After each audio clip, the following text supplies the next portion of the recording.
আজকের এই পার্সেলটিতে 10টির মতো সেট অর্ডার দেওয়া হয়েছিল। সেখানে 5 সেট চুড়ি ছিল, 3 সেট ব্রেসলেট ছিল যেটা ফাইবার বেইজের, এবং 1 জোড়া কানের দুল ও একটি আংটি ছিল। এই অর্ডারগুলো নিয়ে একটা মজার গল্প আছে। গল্পটা বলতে বলতে চলো তোমাদের কিছু কোয়েশ্চেনের আনসার দিয়ে দিই। প্রথম কোয়েশ্চেন হচ্ছে যে আমি ফেব্রিকগুলো কোথা থেকে কিনি। এই ফেব্রিকগুলো লোকাল মার্কেটেই পাওয়া যায়। তবে প্রশ্ন হচ্ছে এক গজ করে যদি অনেকগুলো কালেকশনের ডিজাইনের ফেব্রিক আমরা কিনি তাহলে আমাদের মতো ছোট উদ্যোক্তাদের একটু সমস্যায় পড়তে হয়, কারণ আমাদের বাজেট সবসময় একটু কম থাকে। তো তোমাদের জন্য বলছি, কিছু দোকান আছে যেখানে হাফ গজ করে বা 4 গিরা করে কাপড় দেয়, সেখান থেকে তোমরা ফেব্রিক কালেক্ট করবে এবং অনেকগুলো ডিজাইনের নিতে পারবে। তাহলে 1 গজের দামে অনেকগুলো কাপড়ের ভেরিয়েশন তোমরা পাবে। এবার গল্পটা বলি কিভাবে এই অর্ডারটা আমার কাছে আসলো। সিলেটে যারা আছো তারা নিশ্চয়ই হাসান মার্কেট চেনো। তবে এই মার্কেটে 1 গজের কম কোনো দোকানেই কাপড় দিতে চায় না। একদিন এরকম কয়েকটা ডিজাইনের কাপড় কিনতে গিয়ে প্রতিটা দোকানে জিজ্ঞেস করছিলাম যে হাফ গজ করে দেবে কিনা, এবং প্রতি দোকানেই ডিনাই করছিল।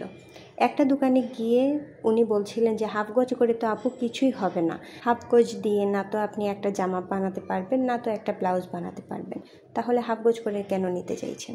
তখন আমি বলছিলাম যে আমি আসলে ড্রেস বানানোর জন্য এগুলো নিচ্ছি না, এগুলো আমার জুয়েলারিতে কাজে লাগে। তখন উনি বলছিলেন কাপড় দিয়ে জুয়েলারি হয়, কি কি বানানো হয়? তখন আমি বলছিলাম চুড়ি হয়, গলার কানের সেট হয়, আপনি যেটা বানাতে চান। উনি বলছিলেন কয়েকটা কালেকশন আমাকে দেখাতে পারবেন? আমি তখন আমার পেজে ঢুকে সবগুলো ছবি ওনাকে দেখিয়ে দিলাম। উনি তখন ওনার মেয়ের ছবি আমাকে দেখে বলেন আমার মেয়ের জন্য কি চুড়ি বানিয়ে দিতে পারবেন? তখন এত ছোট সাইজ আমার কাছে না থাকায় আমি বললাম যে এত ছোট চুড়ির বেজ তো নেই, তবে আমি ব্রেসলেট বানিয়ে দিতে পারবো। উনি তখন ব্রেসলেটের ডিজাইন দেখতে চাইলেন, আমি কয়েকটা ডিজাইন দেখিয়ে দিলাম। উনি ওনার পছন্দের 3টা ডিজাইন আমাকে দিয়ে বললেন এগুলো এই সাইজের হবে, আমার মেয়ের হাতে যেন হয়। আর সাথে ওনার স্ত্রীর জন্য অনেকগুলো চুড়ির সেট আমাকে অর্ডার করলেন, কানের দুল সাথে আংটিও অর্ডার করলেন।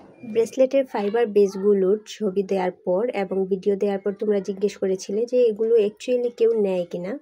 তো এখন একটা প্রমাণ তোমরা পেয়ে গেলে যে এগুলো অ্যাকচুয়ালি ইউজ করা হয় এবং এগুলো খুবই কমফোর্টেবল, বিশেষ করে বাচ্চাদের জন্য, এবং বড়রা যারা পরো তারা ডলফিন হুকের সাপোর্ট ছাড়াই তোমরা হাতে সেটা পরতে পারবে। আমি যে দোকান থেকে কাপড় নিয়ে আসি সেখান থেকে যদি তোমরা আনতে চাও তাহলে সিলেটের মধ্যে হাসান মার্কেটে মায়ের দোয়া দোকান থেকে এগুলো আনতে পারবে, এবং এই ডেলিভারিটা সেখানেই গেছে। তোমরা অবশ্যই নিজের কথাটা বলবে যে অ্যাকচুয়ালি আমি এই কাজের জন্য নেই, তাহলে ভাইয়া খুবই সাপোর্টিভ, উনি সেটা দিতে পারবেন। না হলে 1 গজ মতোই আনতে হবে। সিলেটের মধ্যে আরও একটি দোকান আছে যেখান থেকে আমি 1 গিরা করেও কাপড় নিয়ে আসি, সেটা হচ্ছে সিলেট এগ্রিকালচারাল ইউনিভার্সিটির পেছনে যে বাজারটা আছে নয়া বাজার, সেখানে বড় একটি কাপড়ের দোকান আছে। সেখান থেকে 1 গিরা করে কাপড় নিয়ে আসা যায় এবং সেখানে অনেক ভেরিয়েশনের কাপড় আছে। তোমরা যারা আমার থেকে ফাইবার বিটস বা ফাইবারের বেসগুলো নিতে চাও তারা অবশ্যই আমার ইনবক্সে নক করবে। ফাইবার বেসগুলো অ্যাভেলেবল আছে এবং পাইকারি চুড়ি ও কুন্দনও আমরা এখন দিয়ে থাকি। যাদের যেটা লাগবে সেটা অবশ্যই জানাবে এবং খুব তাড়াতাড়ি সেই বিষয়ে একটি বড় ভিডিও আসবে।